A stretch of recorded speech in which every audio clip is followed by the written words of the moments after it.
8:32 now. A lot going on in Washington, D.C. today.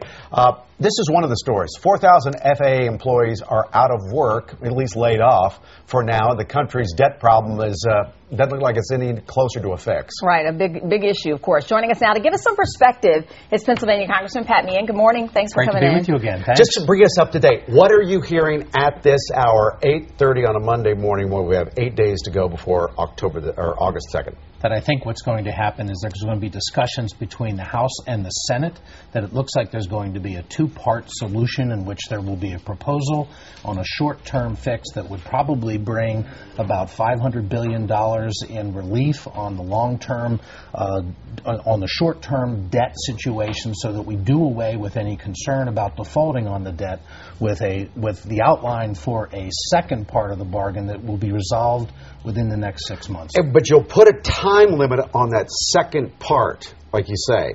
Let's get it done in 6 months. Oh, I think that people would like to see it resolved right now, but the issue would be that they're talking about complex tax issues. A lot of what has been put on the board has been the discussion of trying to do it once and to do it well.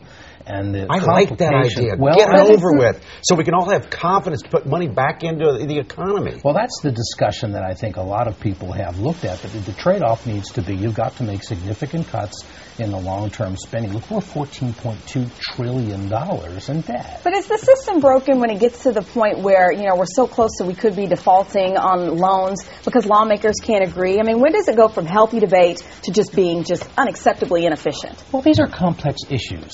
And look, we don't want to see finger pointing on either side. But the bottom line is, you're talking about some very significant But families changes every in the day way. have to deal with tough issues. Well, that's what we're saying. Families every day have to deal with the budget. And we're trying to make Washington live like families are doing every day, in which there's a commitment to saying that we can't continue to spend 40% more than we're taking in every year. And that's where a lot of the adhesions need to be broken through. It just seems like, though, that it seems like Republicans sometimes want this to continue. Let's do a temporary thing so we can still be arguing about it next year and blame it on the president. For the election season. No, quite the opposite. I don't think anybody wants to see this go on for any significant period of time.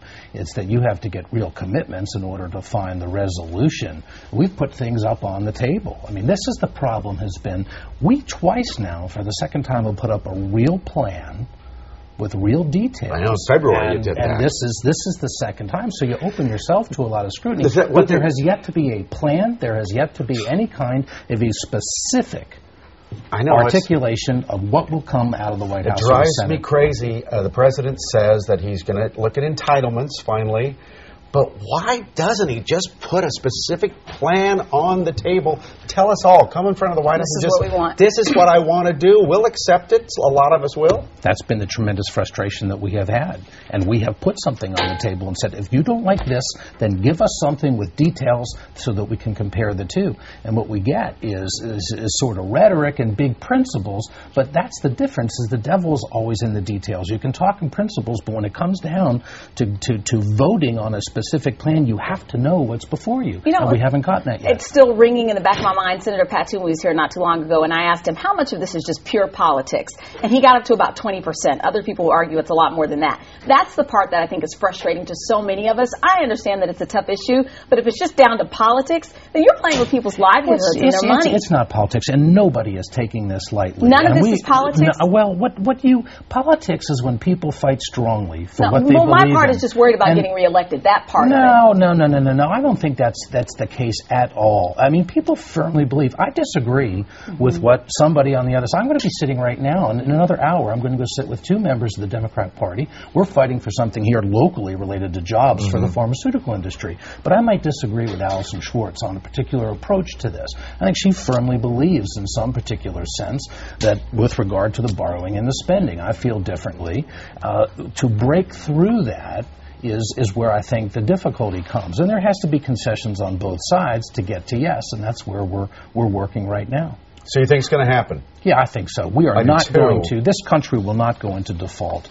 I just don't believe. But the question is, how are we going to get to the long-term resolution? And that's where I think people saw an opportunity at this time not to continue to kick the can down the road, but to deal with it for once and for all. So I think what we're going to get is a short-term step that will set it up for real negotiations for a longer-term fix. Before you leave us this morning, really quickly, you only have about 20 seconds. So sorry. Talk to me really quickly. I know you guys are working to create jobs. There's a program coming up, or you're going to announce it, right? Yes, we're going to go and bring money back here into the United States to keep these pharmaceutical jobs here in the United States, as opposed to going overseas. This is something we can all agree on. It's a great opportunity for our region. 1 in 6 jobs here in the life sciences industry in our region. Fight to keep them here. Great. Good deal. Thanks for coming in. Thanks. Thank Always you. great to be with you. Thanks. Good luck down there. Thanks. Appreciate it. Good to see you. All right.